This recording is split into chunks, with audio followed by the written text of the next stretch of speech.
ভাই পৃথিবীর আমরা একটা সম্প্রদায়, তো আমাদের এই সম্প্রদায়টার নাম হলো মুসলমান। মুসলমান শব্দের বাংলা অর্থ হলো আনুগত্য স্বীকারকারী। আবার বলছি, মুসলমান শব্দের শাব্দিক অর্থ হলো আনুগত্য স্বীকারকারী। যদিও আমরা শুনে থাকি মাঝে মধ্যে যে ইসলাম মানে শান্তি আর মুসলমান মানে শান্তিপ্রিয়। এই কথাটি ঠিক নয়। অ্যাকচুয়ালি ইসলাম মানে হলো নিজেকে সমর্পণ করা। কার কাছে? আল্লাহ এবং রসুলের কাছে। সুবহানাল্লাহ। নিজের ইচ্ছা, নিজের দেখাশোনা, কথাবার্তা, চালচলন সবকিছুকে আল্লাহ এবং রসুলের হুকুমের কাছে সমর্পণ করার নাম হলো ইসলাম। আর যে ব্যক্তি সমর্পণ করে তার নাম মুসলমান। সুবহানাল্লাহ। আবার বলছি,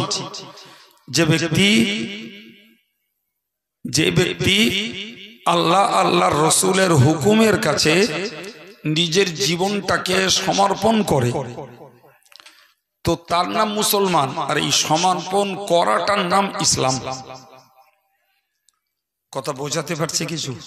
হ্যাঁ, সম্মানিত ভাইরা আমার, তো আমরা যে ধর্মটাকে লালন করি তার নাম ইসলাম, ফলে আমাদের নাম মুসলমান। আরবিতে একে বলে মুসলিম। আরবিতে কি বলে? মুসলিম। আমাদের সমাজে যেটা প্রচলিত আছে সেটা বাংলায় মুসলমান বলে, কিন্তু শব্দটা উর্দুতে ব্যবহার হয়।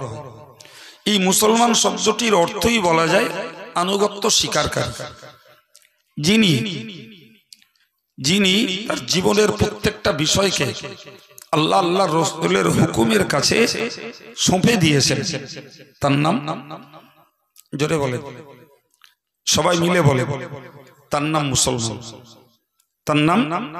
আমি কথা বলছি, এই কথাটা আমার ইচ্ছা মতো বলবো না আল্লাহ আল্লাহ রসুল যেমন বলতে বলেছেন তেমন বলবো? ফর এক্সাম্পল, আল্লাহ আল্লাহ রসুল বলেছেন তোমরা মিথ্যা কথা বলো না, তোমরা চগলখুরি করো না। আল্লাহ আল্লাহ রসুল বলেছেন তুমি প্রতারণা করো না, তুমি গালিগালাজ করো না। তাহলে আমার কথা বলার জন্য আল্লাহ দিয়েছেন জবান। তাহলে এই জবানটা পরিচালিত হবে, ব্যবহৃত হবে আল্লাহ আল্লাহর রসুলের কথা মতো। তাহলে আমার জবানটা আমি সমর্পণ করে দিলাম আল্লাহ আল্লাহ রসুলের হুকুমের কাছে। সুবহানাল্লাহ। আল্লাহ আমাকে জবান দিয়েছেন আর একটা কাজের জন্য, সেটি হলো খাওয়া। জবানের কাজ তো দুটো রে বাবা, একটা হলো খাবারের স্বাদ বোঝা আর একটা হলো কথা বলা। ঠিক নয় কি? এছাড়া 3 নম্বর কাজের নাই। জি, এখন সেই কথাটা আমি বলবো। কথাটা বলার একটা সাইড বলেছি যে আমি কি বলবো কি বলতে পারবো না। আল্লাহ আল্লাহ রসুল যেমন বলেছেন বলতে তেমন বলবো, যেটা মানা করেছেন সেটা বলতে পারবো না। তাহলে আমার জবানটাকে আল্লাহর কাছে সমর্পণ করেছি বলে প্রমাণ হবে। এ জবান মুসলমান। আমার জবানের আরেকটা কাজ হলো খাওয়া। তো আমরা সবাই জানি জগৎ মাঝে খাবার আছে, কিন্তু শরীয়তের হুকুমে কোনো খাবার হালাল, কোনো খাবার হারাম। তো আল্লাহ আমাকে বলেছেন কুলু মিনাত তাইয়্যিবাত, তোমরা পবিত্র মাল খাও তথা হালাল মাল খাও। এটি আল্লাহর ঘোষণা। ওয়ালা তাকুলু আমওয়ালাকুম বাইনাকুম বিল বাতিল, তোমরা বাতিল পন্থায় কোনো মাল খেও না। তার মানে কি? তোমরা হালাল পন্থায় রোজগার করো, হালাল পন্থার খাবার খাও, আর বেহালালি পন্থার খাবার তোমরা খেও না। তাহলে বোঝা গেল বেহালালি পথের খাবারের পিছনে আল্লাহ এবং রসুলের অনুমতি নেই। তাহলে যদি আমার জবানটা হালাল খাদ্য খায়, সে সুদের মাল খায় না, ঘুষের মাল খায় না, অবৈধ রোজগারের মাল খায় না, মিথ্যা কথা বলে কামাই করে সে মালটা খায় না, পরের ফাঁকিমালা মালটা খায় না, চুরি করা মালটা খায় না, বরং হালাল মালটা খায়, তাহলে আমার জবানটা আর একভাবে মুসলমান হলো। কিসে? খাবারের ক্ষেত্রে আমার জবানটাও আল্লাহর হুকুমের কাছে, রসুলের হুকুমের কাছে আত্মসমর্পণ করেছে। সুবহানাল্লাহ। আল্লাহ আমাকে চোখ দিয়েছে, যার কাজ দেখা। তো জগৎ খোলা, আল্লাহ আমার চোখকে খুলে দিয়েছেন, সুবহানাল্লাহ বলে। চোখটা যদি আল্লাহ না দিতেন প্রচুর পাপ থেকে বাঁচা যেত। এই বিশ্বাস হয়? কানাদের পাপ হয়? হ্যাঁ, কানাদের পাপ নাই, কিন্তু চোখওয়ালাদের পাপ আছে। আবার চোখওয়ালারা যদি পাপ থেকে চোখটাকে বাঁচাতে পারে, এদের দরজা অনেক বেশি আছে, সুবহানাল্লাহ বলে। কানার কোনো দরজা নাই। এই কথা শুনতে হচ্ছে না? কানার কোনো স্টেজ নাই, কানার একটাই স্টেজ, কানা পাপ থেকে মুক্ত। কারণ সে দেখবে, পাপ করবে, এই দেখার পাওয়ার আল্লাহ তাকে দেন না। কিন্তু আমাদের যেমন পাওয়ার দিয়েছেন, এটাকে সাপটে রাখারও দায়িত্ব দিয়েছেন, সুবহানাল্লাহ বলে। সাপটে রাখারও দায়িত্ব আল্লাহ দিয়েছেন। এখন যদি কেউ সাপটাতে পারেন যে আমি আমার চোখটা দিয়ে ইচ্ছাকৃত লোভনীয় মনে পরের স্ত্রীটা দেখবো না, পরের কন্যা দেখবো না, কোনো নাচিয়ার নাচ দেখবো না, আমি টিভির কোনো অবৈধ প্রোগ্রামকে দেখবো না, মোবাইলে ফ্রি ফায়ারটা খেলবো না, পাবজিটা খেলবো না, আমি টিভি সিরিয়াল দেখবো না, জি, বরং আমার এই চোখটা আমি দেখবো আলেমের চেহারা, আমি দেখবো বাপ মার চেহারা, আমি চোখটা দিয়ে দেখবো আল্লাহর কাবা, আমি চোখটা দিয়ে দেখবো আল্লাহর কোরআন। তাহলে আমি ওই আল্লাহ আল্লাহ রসুলের অসমর্থিত বিষয়গুলি থেকে বাঁচাবো, আর আল্লাহ যেগুলোর অনুমতি দিয়েছেন সেইগুলোকে দেখবো। আমার চোখ তবে হবে মুসলমান, সুবহানাল্লাহ বলেন। প্রিয় ভাই, কান দিয়েছেন আল্লাহ, মাশাআল্লাহ, আপনারা ওয়াজ শুনছেন। আমি যে কথাগুলো আপনাকে শোনাচ্ছি টোটাল কোরআন হাদিসের জিস্ট, কোরআন হাদিসের একদম মাপা কথা, বার্তা কথা বলার অভ্যাসও আমার নেই, আর সময় নষ্ট করারও বদ অভ্যাস। উঠেছি, আলোচনা শুরু করেছি, শুরু থেকেই বলছি, কান দিয়েছেন আল্লাহ, এর কাজ শোনা। আপনারা ওয়াজ শুনছেন, প্রিয় নবী বলেছেন, জি, লা আন তাগদু ওয়া তাতাআল্লামা আয়াতাম মিন কিতাবিল্লাহ, যারা সকাল হলো, সন্ধ্যা হলো, যে কোনো সময় শুনলো কোরআনের কোন আয়াত পাকের জ্ঞান, সুবহানাল্লাহ বলেন। আল্লাহ বললেন, ইয়া খায়রুল লাকা মিন আন তুসাল্লি মিয়াতু রাকাহ, যদি কেউ একটা আয়াতের জ্ঞান লাভ করে, আল্লাহ পাক তাকে 100 রাকাত নফল নামাজের থেকেও শ্রেষ্ঠত্ব দান করবেন। আর একটু মহব্বত করে বলেন, ভাই আমরা এই যে মানুষগুলো আছি, আমি কাউকে আদেশ করব না, জি, আমি নিজেই পারবো না, তো লোকের আদেশ করে পাপ জোগাড় করব কেন? আচ্ছা ভাই, আমরা ভাই ভাই একটু আলোচনা করি, বলেন তো, যে এখন অশেষ করে দিয়ে বলছি ভাই আজকে আর সভা হবে না, কিছুই খেয়ে বাড়ি যান, বাড়ি যেয়ে সবাই 100 রাকাত করে নফল নামাজ পড়ে শোবেন। প্রথম বলছি আমি পারবো না, আপনারা পারবেন বলে মনে হয়? মনের বল আছে? পারবো না ভাই, আমরা খাটনির মানুষ, ক্লান্ত মানুষ, 100 রাকাত নামাজ পড়া ফেলে ঝেলে অন্তত 1.25 ঘন্টা সময়ের দরকার, তাহলে 100 রাকাত নামাজ পড়া যাবে। এই 1.25 ঘন্টা ধরে উপবাস করব নামাজের জন্য, আর কি যেটা আমাদের পক্ষে সম্ভব না। আপনি এই মজলিসটায় বসবেন আর এই কোরআন হাদিসের সমন্বয়ের জ্ঞান জোগাড় করবেন। প্রিয় নবী বলেছেন, 100 রাকাত নফল নামাজ পড়লে যে শ্রেষ্ঠত্ব পাবে, একটা আয়াতের জ্ঞান জোগাড় করো, তার থেকে আরো বেশি শ্রেষ্ঠত্ব পাবে। সুতরাং মূর্খ লোকের জন্য দুমদাম নামাজ পড়ার তুলনায় এই জ্ঞান জোগাড়ের সব বেশি। আবার বলছি, আমার কথা লাইভ চলছে, আবার বলছি, আমি মূর্খ লোকের নফল নামাজ পড়ার তুলনায় সঠিক জ্ঞান জোগাড়ের সওয়াব বেশি। কারণ জ্ঞান জোগাড় করলে চোখ খোলে, আর মূর্খ থাকলে শুধু আন্দাজে আবেগের ধর্ম করে, ধর্ম আসলে বোঝেও না। খুব ভুল বলছি মনে হচ্ছে?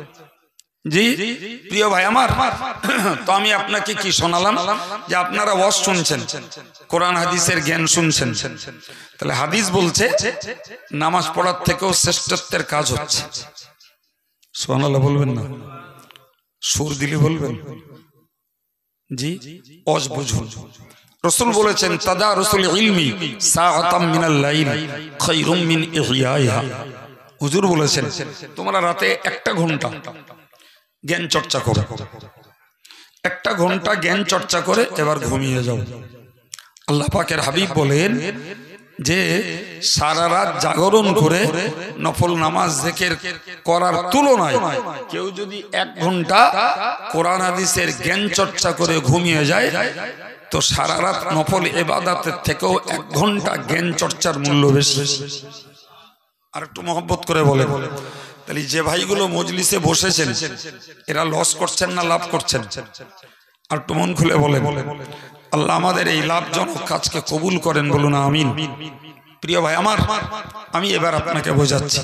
তাহলে কানটাকে কাজে লাগিয়ে আমার যে ভাইরা, যে মুরব্বীরা, যে প্রিয় যুবকগুলো কথা শুনতে বসেছে এরা একটা লাভজনক কাজ করতে বসেছে। এইবার বুঝুন এই কানটার 2 রকমের কাজ আছে। একটা কাজ হলো কেউ কান দ্বারা গান শুনছে, কেউ কান দ্বারা গীবত গিল্লা শুনছে, কেউ কান দ্বারা বিচিত্র অনুষ্ঠানে নাটক শুনছে, আবার এই কান দ্বারা কেউ আজান শুনে মসজিদে যাচ্ছে, এই কান দ্বারা কেউ ওয়াজ শুনে সওয়াব জোগাড় করছে, এই কান দ্বারা কেউ কোরআন শুনে নেকি জোগাড় করছে, এই কান দ্বারা কেউ আব্বা মায়ের কথা শুনে আব্বা মায়ের অনুগত হয়ে চলছে, আবার এই কান দ্বারা বাপ মার কথা শুনে ধুস ভরে উড়িয়ে দিয়ে চলেও যাচ্ছে। কথা বলে, তাহলে কানের 2টো সাইড।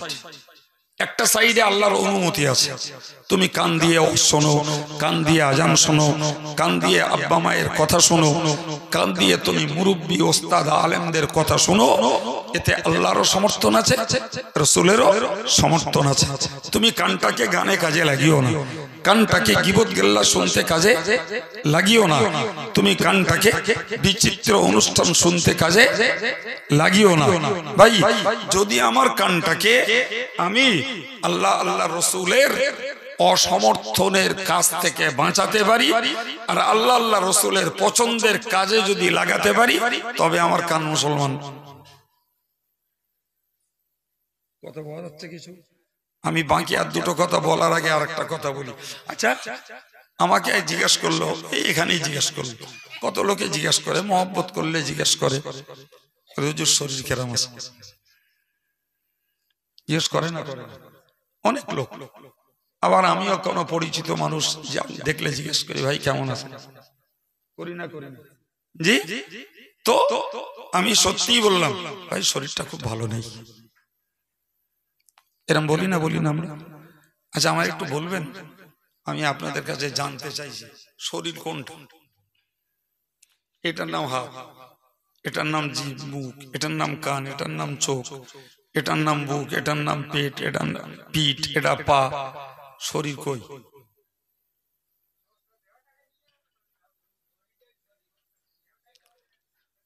তাই পুরো বডিটার সামগ্রিক নাম হলো শরীর। আপনার কাছে যে উত্তর পেলাম যথার্থ, পুরো বডিটার সমন্বয়ের নাম হলো শরীর। ঠিক তদ্রূপ মনে রাখুন, আমি জবানটাকে মুসলমান বানাবো, কানটাকে মুসলমান বানাবো, আমি চোখটাকে মুসলমান বানাবো, পাটাকে মুসলমান বানাবো, হাতটাকে মুসলমান বানাবো, মাথাটাকে মুসলমান বানাবো, কল্পটাকে মুসলমান বানাবো। এই সব মিলিয়ে তবে হব মুসলমান। কথা বোঝাতে পেরেছি না পারিনি? হ্যাঁ জি ভাই। তাহলে হাত কাটা গেলেও বলবো শরীর আছে, পা কাটা গেলেও বলবো শরীর আছে। কি প্রিয় ভাই আপনি বলুন এবার, তাহলে এই একটার নাম শরীর না, সব পাটে পাটে নাম, এর নাম শরীর। এটার সঙ্গে মিললে, কিন্তু এটাকে আলাদা করে বললে বলছি হাত, তাই না বাবা? জি ঠিক ওই উদাহরণটার ভিত্তিতে আপনাকে বুঝতে হবে। মনে ভাবুন কেন বললাম কথাটা, ধরে নেন একটা লোক আলহামদুলিল্লাহ মিথ্যা কথা বলে না, গীবত করে না, হারামও খায় না, জি। তাহলে তার জবানটা আমি ধরে নিলাম অনুগত হয়েছে আল্লাহর হুকুমের কাছে, ফলে জবানটা মুসলমান ওদিক কান দিয়ে গান শুনতেছে, চোখ দিয়ে হারাম দেখতেছে। ওরে মুসলমান বলবেন পুরো বলেন বলেন বলেন। লোকটা পায়ে হেঁটে হেঁটে মসজিদে যাচ্ছে নামাজ পড়তে, আর এই হাত দিয়ে লোকের মাল চুরি করতেছে, অথবা অফিসে বসে কলমের খোঁচা মেরে লাখ লাখ টাকা ফাঁক করে দিচ্ছে। এ কাজটা করতে বলে হাতে পা বলো মসজিদে যাচ্ছে, কি বলবেন? বলে ভাই যদি আমার শরীরে একটা অঙ্গ কাটা গেলে সেটা যদি পূর্ণাঙ্গ শরীর না হয়, তাহলে আমার অঙ্গগুলো কেউ আল্লাহ আল্লাহ রসুলের হুকুম মানবে কোন অঙ্গ, আর কোন অঙ্গ মানবে না, তাহলে ওই লোকটা পূর্ণাঙ্গ। বোঝা তো পেরেছি কথা? এই জন্য আল্লাহ বলেছেন ইয়া আইয়ুহাল্লাযীনা আমানু উদখুলু ফিস সিলমি কাফা, হে ঈমানদার তুমি পুরোপুরি ইসলামের ভেতরে ঢোকো। পুরোপুরি ঢুকতে বলছে কেন? আমি বলেছি? যদি বলেন আমি বলেছি। কোরআন কার কথা? আল্লাহর প্রতি বিশ্বাস না করলে ঈমান থাকে? আল্লাহর কথা কোরআন, ওই কোরআনকে সত্য না বিশ্বাস করলে ঈমান থাকে? তো সেই কোরআন আমাদেরকে বলছে তোমরা ইসলামের ভিতরে পুরোপুরি প্রবেশ করো। ভাই না করলে কি হবে? একদম সরল ভাবে বুঝুন। দেখেছেন তো আমাদের এই একটু গরম পড়লে পরে আমাদের দেশে হেলে সাপ বলে, হেলে সাপ দেখেন না, ওরা বেরোয়। আর এই বাচ্চা কাচ্চাগুলো হেলে সাপ কামড়ায় না তো, আবার লোকে বলে শুনেছি হেলে কামড়ালি দিকে আয় ফেলে, এরম বলে না লোক। হ্যাঁ, কিন্তু হেলের কামড়ানোর রিপোর্ট পাওয়া যায় না। ওইটু নিরীহ মতন কি জানি আল্লাহ কেমন করে ওরে তৈরি করেছে, ফলে বাচ্চা কাচ্চা ওর লেজ নিয়ে ধরিয়ে এইরকম করে পাক দিয়ে ছেড়ে দিচ্ছে। হ্যাঁ না বলেন? ও যখন ওর পেছনে লাগে, বাচ্চারা যখন সাপের পেছনে লাগে, ও তখন বাঁচার দায়ে মাটির একটা সুড়ঙ্গ একটা চালা খোঁজে। এখন এক চালার মধ্যে মাথা দিয়েছে, অর্ধেকটা ঢুকেছে ভেতরে, আর জায়গা নেই, অর্ধেকটা লেজ বাইরে। আচ্ছা বলেন যে অর্ধেকটা বাইরে, এই খুচরো বাচ্চাগুলো ও অর্ধেকটা আস্ত রাখবে? হাত কেটেছে, পা কেটেছে, মাথা একটুখানি কেটে গেছে, সারা দেহের যেখানে একটু ব্যথা জ্বালা করুক ও কলজে পৌঁছে যায়। কাজ যায় না, কাজ যায় না বাপ, সববার যায়, সবার। এখন ওই সাপটার দিয়ে লেজের দিকে এরা থেতো করে ছেড়ে দিলে, জি ওর মাথার দিকে এই যন্ত্রণা যাচ্ছে না, যায় না। হ্যাঁ, আল্লাহ পাক ওই জন্যই বললেন তোমরা ইসলামের ভিতরে পুরোপুরি ঢোকো। খানিক ভেতরে ঢুকলে, খানিক বাইরে বেরুলে ওগুলো ইবলিস খেবলে খাবে। বুঝতে পারেননি কথা? যেগুলো বাইরে থাকবে ওগুলো একদম থেতো করে দেবে। কেডা? ইবলিস। দেখেন না আমাদের ছেলেরা, এরা সভা দিচ্ছে, লোকের বাড়ি বাড়ি যে ভিক্ষা করতেছে, জি খাটাখাটনি করছে। ভাই এতে ওদের কি পয়সা করি লাভটা হয় মনে হয়? না, পয়সা খরচ হয়, লোকের কাছে ভিক করতে হয়। তাহলে এই যে মেহনত করছে তারা নিশ্চয়ই কাজটা ভালো, নিঃসন্দেহে দিনের জন্য মেহনত করছে, কাজটা ভালো করছে। তাহলে একটা অংশ তারা ইসলামের ভিতরে ঢুকে রয়েছে। কিন্তু ওই ছেলেগুলোই ধরুন তারা নামাজ পড়লো না, ওই ছেলেগুলোই ধরুন তাস খেললো, ওই ছেলেগুলোই জোয়া খেললো, ওই ছেলেগুলোই আজকের বোধহয় একটু কম আছে, কালকে আবার দেখা যাবে মোবাইল নিয়ে বসেছে। কি করতে পারেন?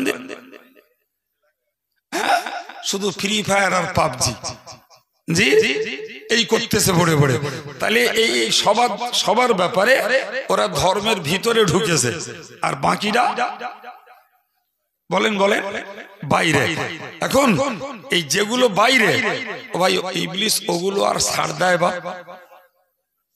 হ্যাঁ, আচ্ছা ওই যে সাপটারে বাচ্চা কাচ্চারা ধরে থেতো করতেছে, ওর আর বেঁচে থাকার কোন অর্থ আছে বাপ? তাহলে আমি আমার জীবনটাকে কিছুটা ধর্মের সঙ্গে যুক্ত করছি আর কিছুটা ধর্মের বাইরে, বরং ধর্মের সঙ্গে যতটা বাইরে তার থেকে বেশি। কেউ জমায় যাচ্ছে আর যায় না, এই হ্যাঁ না বলে? কেউ জুমায় যাচ্ছে আর যায় না, জি, কেউ দুটো দান করছে ধর্মের আর কিচ্ছু করে না, কেউ দুই ঈদে যাচ্ছে আর কিচ্ছু করে না, কেউ হয়তো ফেতরাটা দিচ্ছে, কোরবানিটা দিচ্ছে আর কিচ্ছু করে না। এরকম লোক আছে না নেই? জি, আমার মায়েদের কথা বলুন, কথার কথা আমি কি বলবো, হয়তো কেউ স্বামী ভক্তি করে, বাকি কোরআন পড়ে না, নামাজ পড়ে না, পর্দায় চলে না। আবার কেউ হয়তো কোরআনটা পড়তে পারে, তার স্বামীর দাম দেয় না, জি, আবার ড্যাং ড্যাং ড্যাং ড্যাং করে ঘুরছে। আবার কেউ হয়তো পর্দা করে, আবার এদিকে গাল দিচ্ছে হদ্দ, আছে না নাই? জি, এদিকে ধর্মের বুলিয়া ওড়াচ্ছে, আর ওদিকে ওই পাশে নতুন জাহান্নামের ঘর তৈরি হয়েছে, ওখানে গিয়ে প্রত্যেকদিন বিকেল বেলা টল দিচ্ছে। এই বলেন বলেন, হ্যাঁ, তো ইবলিস খাবে না? খাবে না? এর নাম কি মুসলমান? এর নাম কি মুসলমান? আমরা কান ব্যথা তাতেই বললুম শরীর খারাপ, হাত যন্ত্রণা হচ্ছে বললুম শরীরটা খারাপ, পেট কুনকুন করছে বললুম শরীরটা খারাপ, ব্লাডে সুগার হয়েছে বললুম শরীরটা খারাপ, হার্টের কমপ্লেন হচ্ছে বললুম শরীরটা খারাপ। তাহলে যত অঙ্গে যত ব্যথা যন্ত্রণা কষ্ট হয় সব চাপিয়ে দেই কার উপরে? শরীরের উপরে, বলি শরীরটা খারাপ। এটা যদি যুক্তি হয় তাহলে এবার কি হবে?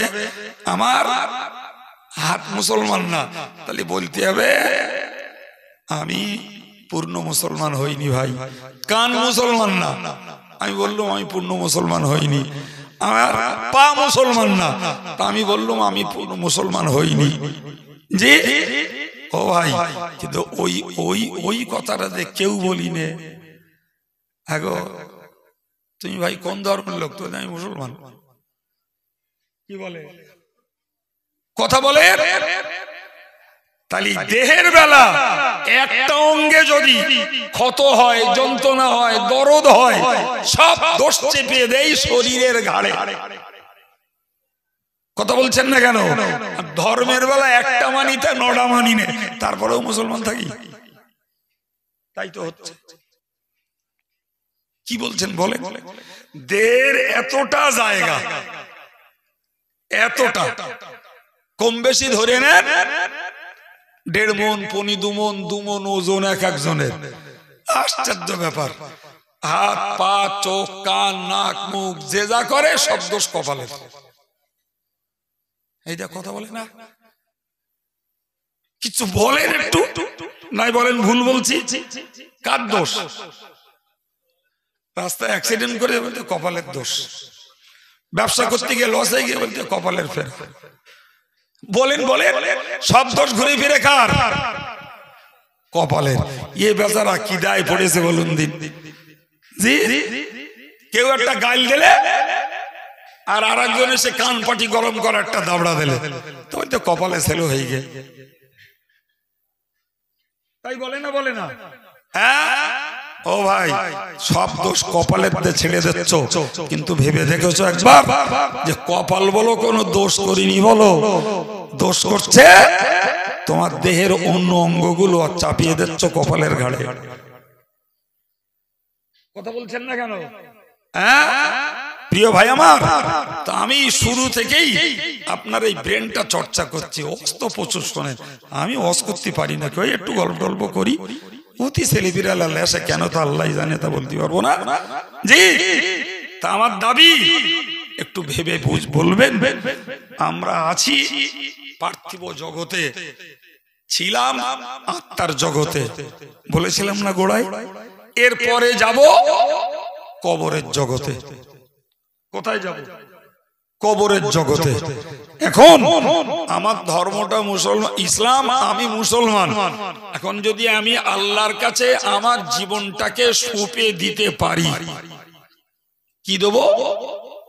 জীবনটাকে। তার মানে কি দিতে হবে? শুধু হাতটা?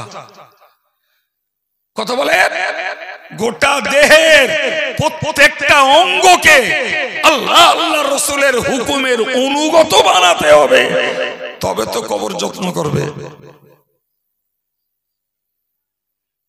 কি আমি এক অঙ্গের দ্বারা আল্লাহর কাজ করব, আর এক অঙ্গের দ্বারা আল্লাহর বিরোধিতা করব, এক অঙ্গের দ্বারা নবীর হুকুম মানব, আর এক অঙ্গের দ্বারা নবীর দুশ্মনী করব।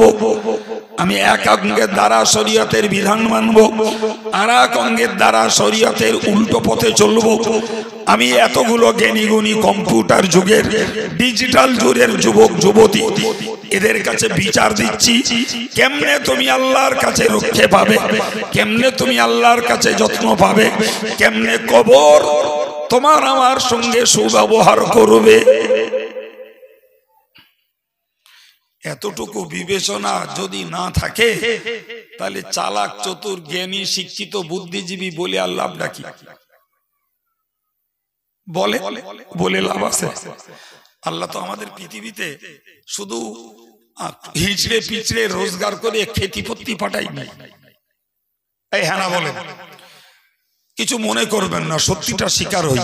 আমাদের বাড়ি গরু আছে, খায়, ঘুমোয়, চলাফেরা করে, ওরে যত্ন করলি যত্ন বোঝে, কষ্ট দিলি কষ্ট পায়। ওরও যৌন ক্ষুধা আছে, ওরও বাচ্চা কাচ্চা হয়, কেউ বাচ্চা জন্ম দেয়, কেউ বাচ্চা ধারণ করে, আবার পেশাব পায়খানাও করে। আমি মানুষ, আমি খাই, আমি ঘুমোই, আমার যৌন ক্ষুধা আছে, আমার সন্তান দেয় আল্লাহ, সন্তান হয়, আমি পেশাব করি, পায়খানা করি, হাঁটা চলা করি। আচ্ছা, ওই পশু আর মানুষের পার্থক্য কি?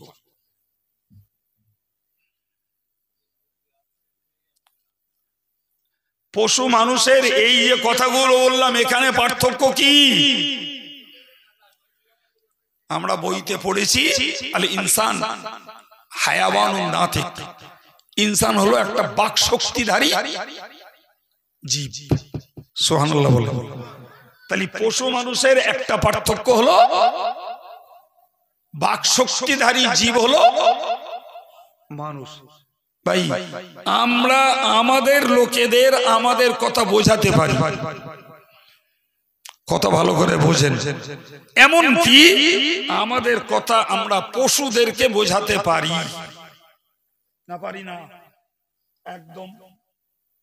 ও ডাইনে বলছি ডাইনে যাচ্ছে, বাঁয়ে বললি বাঁয়ে যাচ্ছে, দাঁড়াতে বললি দাঁড়াতে যাচ্ছে, কথা বলে জি। কিন্তু পশুর ভাষা আমরা বুঝি না। কিন্তু আপনি জানেন পশুরও ভাষা আছে, কথা বলে। হে ছেলে, এটা শেখ বাবা, পশুরও ভাষা আছে। আমি বলছি না, আল্লাহর কোরআন বলছে, ওয়া ইম মিন শাইইন ইল্লা ইউসাব্বিহু বিহামদি ওয়ালাকিন লা তাফকাহুনা তাসবিহাহু।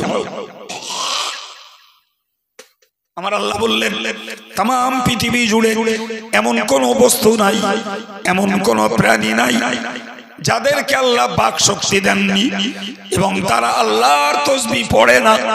এমন কোন প্রাণী পৃথিবীতে নাই, বরং প্রত্যেকটা বস্তু আর প্রত্যেকটা প্রাণী আল্লাহর তাসবিহ পড়ে। হে মানুষ, তোমরা তাদের তাসবিহ বুঝতে পারো না। সুবহানাল্লাহ কবে? একটু মন খুলে বলেন।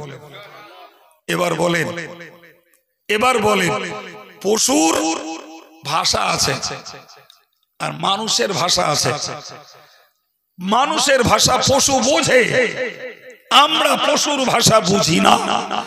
পশুকে আল্লাহ যে ভাষা দিয়েছেন সেই ভাষায় সে আল্লাহর তাসবিহ পড়ে। আর এই জ্ঞানী মানুষ, যার ভাষা মানুষ বোঝে পশুও বোঝে, এই মানুষ আল্লাহর তাসবিহ পড়ে না।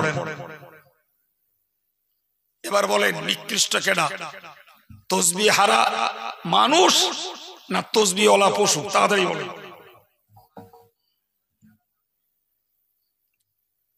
নিকৃষ্ট কে? ওই তাসবিহ হারা মানুষ।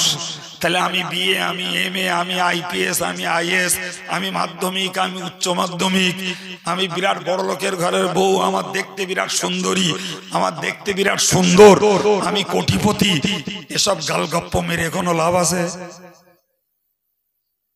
এই কথা বলেন, এ গালগপ্প মেরে লাভ আছে?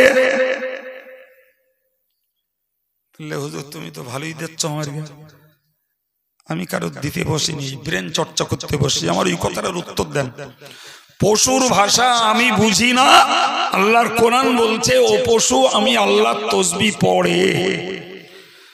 আর আমার ভাষা আমার ভাইরা বোঝে, ভাইদের ভাষা আমি বুঝি, ইভেন আমার ভাষা পশুরাও বোঝে, এমনকি কুত্তাও বোঝে। কথা বলে, কুত্তা যত মালিকের অনুগত, একদল মানুষ রয়েছে যারা তার মালিক আল্লাহর সেই অনুগত নয়। সত্যি কথা স্বীকার করছেন না কেন? সত্যি না মিথ্যা?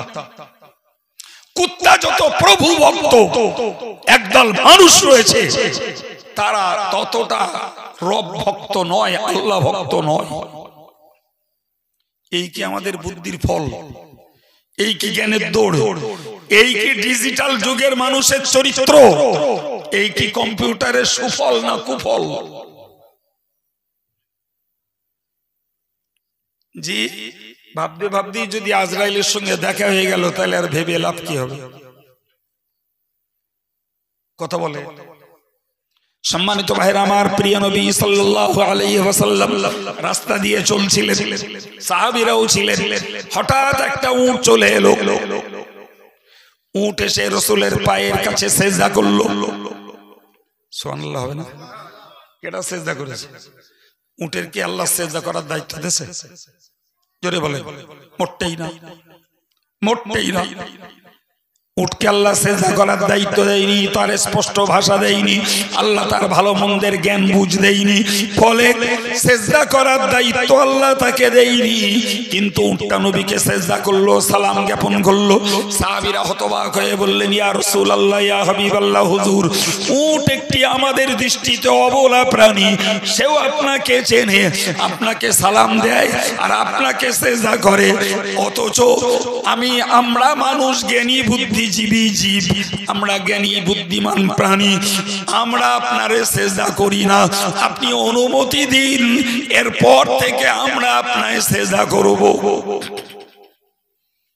মানুষ সিজদা করবে কি করবে না ওটা পরে থাক। তাহলে যে ডিউটি দিয়েছিলেন আল্লাহ মানুষকে, তোমরা নামাজে দাঁড়িয়ে সিজদা করো আল্লাহর জন্য, কপালটাকে জমিনে ঠেকিয়ে বলো সুবহান রাব্বিয়াল আলা, ওই জাত সত্তার পবিত্রতা বর্ণনা করছি যিনি সর্বোচ্চ সর্বশ্রেষ্ঠ প্রভু। আরে কপাল পড়া মেয়ে মরদ, আজও তোমার কপাল আল্লাহর মহানত্ব শ্রেষ্ঠত্ব বর্ণনার জন্য সিজদায় লুটলো না, অথচ পশু নবীকে সালাম সিজদা করছে। সে স্কুলে পড়িনি, কলেজে পড়িনি, ইউনিভার্সিটিতে পড়িনি, হুজুর ধরিনি, পীর ধরিনি, ডাক্তার মাস্টার কাউকে ধরিনি, সে রাসূলকে সিজদা মারছে। এখন যারা সিজদা করে না তাদের থেকে ওই উটটা। এরপরে ভদ্রতা, সভ্যতা, টাকা, জ্ঞান, এসব কি গল্প ছাড়া আর কিছু? কথা বলেন। প্রিয় নবী মানুষকে বললেন, সাহাবায়ে কেরামদেরকে বললেন, উবুদু রাব্বাকুম ওয়া আকরিমু আখাকুম। ও সাহাবীরা, না না না, সিজদা তোমরা কেবল করো তোমাদের রব আল্লাহর জন্য, আল্লাহর জন্য সিজদা করো। আর আমি তোমাদের দুনিয়ার দৃষ্টিতে ভাইয়ের সমতুল্য, তোমরা আমাকে কেবল মাত্র সম্মান করো। সিজদা কেবল আল্লাহর জন্য, সিজদা মানুষের জন্য করতে পারে না। সিজদা কখনো স্ত্রী স্বামীর জন্য করতে পারে না। সিজদা কখনো মুরিদ পীরের জন্য করতে পারে না। সিজদা কখনো কোনো কবরে যেও করা চলে না। রাসূলুল্লাহ বললেন, ও সাহাবীরা মনে রাখো, পৃথিবীর কারোর জন্য আল্লাহ ছাড়া কাউকে সিজদা করার অনুমতি নেই। লাউ আমরু লি আহাদিন আন ইয়াসজুদা লি আহাদ লা আমারতুল মারআতা আন তাসজুদা লি যাওজিহা। আমার আল্লাহ পাকের নবী বলেন, যদি আমি কাউকে সিজদা করার অনুমতি দিতাম তাহলে স্ত্রীগুলোকে বলতাম, তোমাদের কাছে সিজদার উপযুক্ত তোমাদের স্বামী, ওই স্বামীকে সিজদা করো। একবার চিল্লে বলা যাবে না সুবহানাল্লাহ?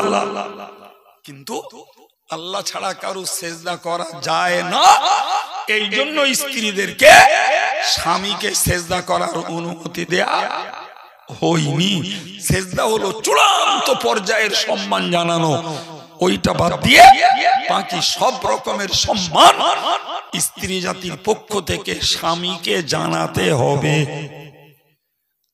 আপনাদের ঘরের খবর আপনারা রাখেন, তবে আমি কমানলি বলছি ভাই, একটু বুকে হাত দিয়ে সত্যি কথাটা স্বীকার করে বলবেন, মুসলিম পরিবারের সকল স্ত্রীরা স্বামীদের কথার আনুগত্য স্বীকার করে চলে? বাপ, যদি চলতো তাহলে ঈদের মার্কেটে পুরুষ বাদ দিয়ে 90% মেয়েদের মার্কেট করতে দেখা যেত না। ছেলের বাজারে মুসলমান ঘরের বউগুলোর পাওয়া যেত না। জি ভাই, মেলার উৎসবে মুসলমান ঘরের মেয়েদের পাওয়া অতি প্রমাণ হচ্ছে যে কোন স্বামী তার বউরে এভাবে ড্যাং ড্যাং করে ছাড়তে দেয় না, চায় না। নিচা কেউ যদি ঘরে পিঠে করে বেড়ায় সেটা ভিন্ন কথা, বাকি কেউ চায় না। কিন্তু স্ত্রী জাতির যে দাবি, সে দাবি পালন না করলে তো সংসারই কুরুক্ষেত্র বেঁধে দেবে। বাবা যা করতেস করুক, গেল কথা বলে। তাহলে সেজদাটা ছাড়া বাকি সব রকমের সম্মান স্ত্রীর পক্ষ থেকে স্বামীর পাওনা সেটা দেয় না।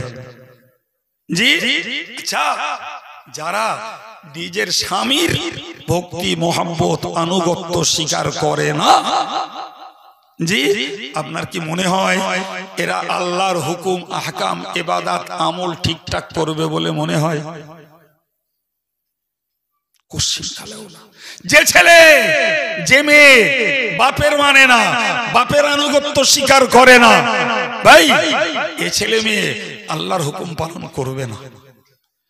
যে ছাত্র তার ওস্তাদকে মানে না, ওস্তাদের অবাধ্য, ও ছেলের দ্বারাই আল্লাহর আনুগত্য স্বীকার বলেন বলেন। কারণ নবী বলেছেন বাল্লাম ইয়াশকুরিন্নাস সালাম ইয়াশকুরিল্লাহ, যে আল্লাহ যে মানুষের কৃতজ্ঞতা প্রকাশ করে না, সে আল্লাহর কৃতজ্ঞতা প্রকাশ করে না। এই কথা বলেন, যে বাপ তার বাচ্চাটাকে, যে মা তার বাচ্চাটাকে ছোটবেলায় স্নেহ যত্ন মায়া মমতা দিয়ে প্রতিপালন করে তুলেছে, ওই ছেলেটার উচিত ছিল তো ওই বাপ মার অনুগত হওয়া। কিন্তু ছেলে যখন বড় হয়, লেখাপড়া শেখে, অর্থ করি রোজগার করে, তখন ছেলের কাছে বাপ মায়ের আর মূল্য খুব বেশি থাকে না, বরং তার থেকেও তার বন্ধুর মূল্য তার কাছে বেশি। কথা বলছেন না কেন? তাহলে যে ছেলে বাপ মার সেবা যত্ন মায়া মোহাব্বতের দাম দিলে না, সে আল্লাহর অবদান, আল্লাহ তারে পাঠিয়েছে জমিনে বাস করতে দিচ্ছে, সূর্যের তাপ দিচ্ছে, রহমতের বৃষ্টি দিচ্ছে, মুক্ত বাতাস থেকে অক্সিজেন দিচ্ছে, জমিনের উৎপন্ন ফসল দিচ্ছে, আল্লাহ তাকে ব্যবসা বাণিজ্য করে স্বাবলম্বী করে দিয়েছে।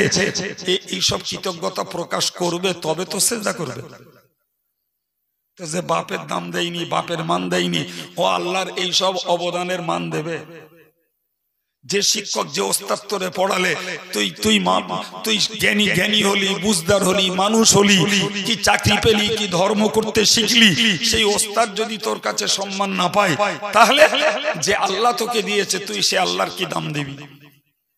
যে স্বামী তোকে, যে মেয়েটাকে বিয়ে করে এনে তাকে শাড়ি চুড়ি রোগ শোকের সেবা যত্ন খাই খাওয়া সবকিছু দিলে, উপরন্ত তাকে যত্ন খাতির করে তোর বাপের জায়গায় তোর পরিষেবা দিলে, দুদিন পরে সন্তান হলো, তুমি হয়ে গেলে এই বাড়ির গৃহিণী, তোমার কাছে সেই স্বামীর দাম নাই, সেই স্বামীর মান নাই, তুমি আল্লাহর কি দাম দেবা গা? এই জন্য নবী বলেছেন, যারা মানুষের কৃতজ্ঞতা প্রকাশ করে না, এরা আল্লাহর কৃতজ্ঞতা। তাহলে অভ্যাস করতে হবে, যে মানুষের দ্বারা উপকার পাই, যে মানুষের দ্বারা জ্ঞান পাই, যে মানুষের দ্বারা আমি আর্থিক সহযোগিতা পাই, যে মানুষের দ্বারা বিপদে সহযোগিতা পাই, যে মানুষের দ্বারা সেবা পাই, যে মানুষের দ্বারা আশ্রয় পাই, ওই মানুষটার গুণ গা বাবা আগে, ওই মানুষটার প্রশংসা কর আগে, ওই মানুষটার কৃতজ্ঞতা প্রকাশ কর, ওই মানুষটাকে আগে থ্যাঙ্কস জানা, ওই মানুষটাকে আগে ধন্যবাদ জানা। এই অভ্যাসটা তৈরি কর রে বাবা, তার পরে তুই তো আল্লাহর জন্য তোর কৃতজ্ঞতা প্রকাশ করতে পারবি। কিন্তু এখানেই যখন তোমার মাইনাসে চলছে, এখানেই যখন তোমার দ্বারাই কৃতজ্ঞতার রেকর্ড রিপোর্ট নেই, তুমি আল্লাহর কাছে মাথা ঠুকে কি করে সুবহান রাব্বিয়াল আলা বলবে?